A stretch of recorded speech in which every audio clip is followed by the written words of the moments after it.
गाड़ी चलाते वक्त आपको रियलाइज होता है कि गाड़ी का स्टीयरिंग मुड़ा हुआ है और गाड़ी तो सीधी ही जा रही है। अगर सीधे करेंगे तो गाड़ी मुड़ जाती है। या फिर आप 80 90 100 की स्पीड से गाड़ी चला रहे हो और बहुत ज्यादा वाइब्रेशन फील हो रहा है। और कभी कभी आप देख लेते हो कि यार मेरे गाड़ी का टायर तो अनइवन वेयर हो रहा है। इसके कारण क्या हो सकते हैं? हो सकता है wheel alignment, rotation, balancing.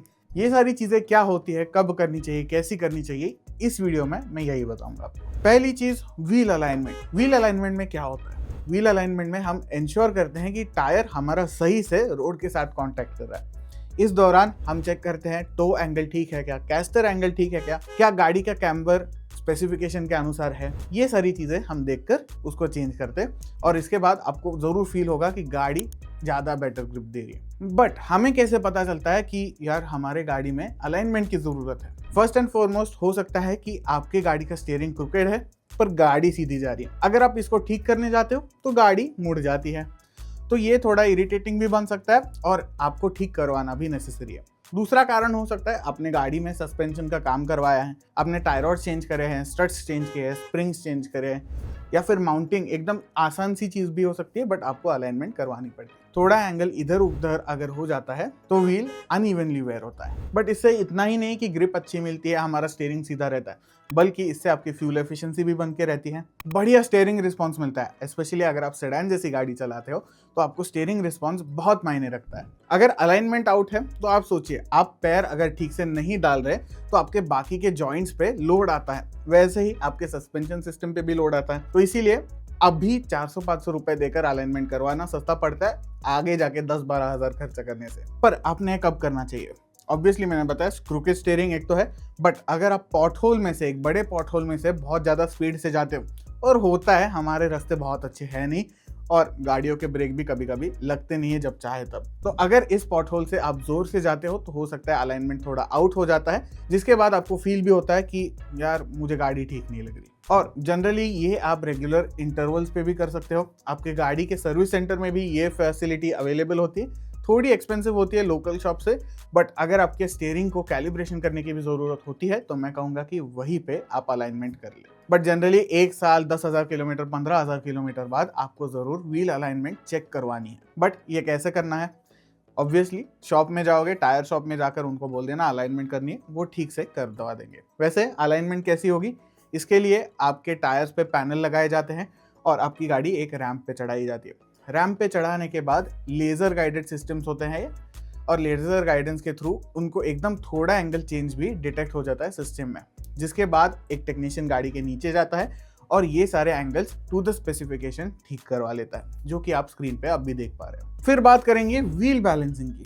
Wheel alignment में हम गाड़ी के टायर का वेट ठीक करवाते हैं। अगर एक साइड पे ज़्यादा वेट है और गाड़ी आप हाई स्पीड पे चलाते हो तो स्टीयरिंग में अगर स्पेशली फ्रंट व्हील आपका ज़्यादा अफेक्टेड है तो बहुत ज़्यादा वाइब्रेशन फील होते हैं, स्पेशली हायर स्पीड पे, क्योंकि ये गाड़ी को थोड़ा अनस्टेबल भी कर सकता है और सस्पेंशन पे भी ज़्यादा लोड दे देता है। तो ये ऑब्वियसली जब आपको स्टीयरिंग में वाइब्रेशन या फिर चैसी में वाइब्रेशन गाड़ी चलाते वक्त फील होता है तब करवाना है।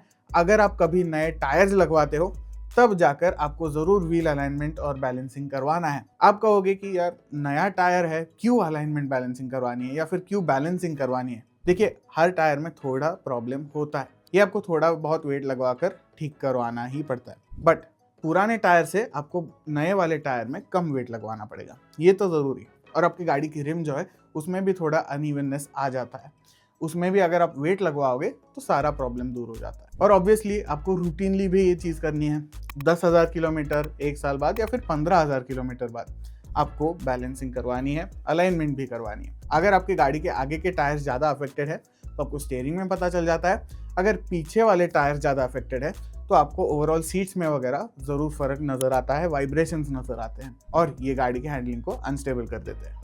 और ये सारी चीज़ें करने के बाद आपको गाड़ी काफ़ी ज़्यादा स्मूथ लगेगी। हाईवे पे वगैरह अगर आप ज़्यादा चलाते हो तो बहुत ज़्यादा फर्क वहाँ पर नज़र आता है। और इसके बाद आपका टायर जो है वो इवनली वेयर आउट होगा, यानी एक साइड पे या फिर बीच में से ही एकदम से वेयर आउट नहीं होना शुरू होगा, ये एकदम इवनली वेयर आउट होते जाएगा। और टायर के लॉन्जेटिविटी के लिए, यानी टायर लंबे समय तक चलने के लिए ये बहुत काम आता है। और ऑब्वियसली बाकी के सस्पेंशन सिस्टम पे भी ये कमज़ोर डालता है, तो सस्पेंशन सिस्टम भी आपकी काफ़ी लंबी चलेगी। हाँ, इसमें भी एक्स्ट्रा 400-500 रुपए जाएंगे आपके, बट अब भी 500 रुपये दोगे या बाद में जाकर 10,000 रुपये दोगे, सोचने वाली बात है। बट ये कैसे करना है, इसमें आपको ज़्यादा दिमाग नहीं चलाना, वापस शॉप में जाना है। शॉप में वो टायर उतारेंगे ऑब्वियसली जैक पे लगाकर, और उसके बाद एक मशीन पे इंस्टॉल कर देंगे टायर को। टायर को ये मशीन थोड़ी तेज़ी से घुमाएगी, जिसके बाद अनइवननेस कहाँ पर है ये मशीन बता देगी।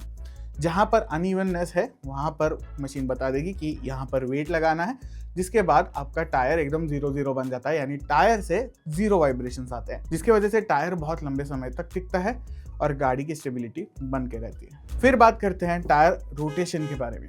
टायर रोटेशन ज़्यादा कॉम्प्लिकेटेड नहीं है, टायर की पोजीशन चेंज करना है, यानी एक कोने से टायर दूसरे कोने में लगा देना, इसी को टायर रोटेशन कहते हैं। बट इस रोटेशन का एक पैटर्न होता है, ये डिपेंड करता है कि आपकी गाड़ी फ्रंट व्हील ड्राइव है, रेयर व्हील ड्राइव है या फिर ऑल व्हील ड्राइव है। जनरली हम फ्रंट टू बैक या फिर क्रिस क्रॉस वाला पैटर्न ज़्यादातर फॉलो करते हैं। बट हो सकता है कि अगर आपकी गाड़ी फ्रंट व्हील ड्राइव है तो आगे वाले टायर्स क्रिस क्रॉस होते हैं और पीछे वाले सीधे आगे चले जाते हैं, उनमें क्रिस क्रॉस नहीं होता।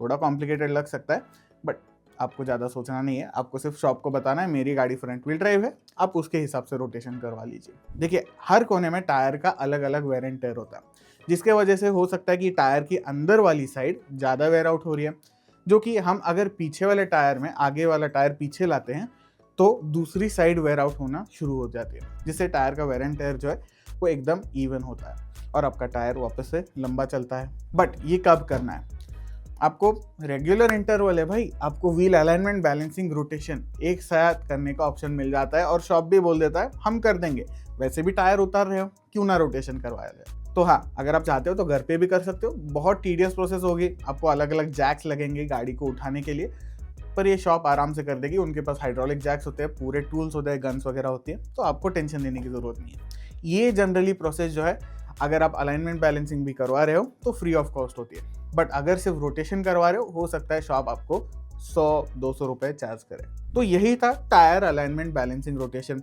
वैसे स्क्रीन पे जो आपने गाड़ी देखी है वो मेरी खुद की गाड़ी है और उसमें मैंने टायर अलाइनमेंट, बैलेंसिंग, रोटेशन करा है खुद से और फिर आपको बता रहा हूँ प्रोसेस। हाँ, ये फर्स्ट टाइम ऑब्वियसली नहीं है और इसके फ़ायदे मुझे पहले से भी पता है, बट अभी आपको भी पता है। तो होपफुली ये वीडियो आपको लॉन्ग टर्म में बहुत मदद करेगा। वीडियो अच्छा लगा होगा, हेल्पफुल लगा होगा तो लाइक करिएगा, शेयर करिएगा, सब्सक्राइब ज़रूर कर लेना।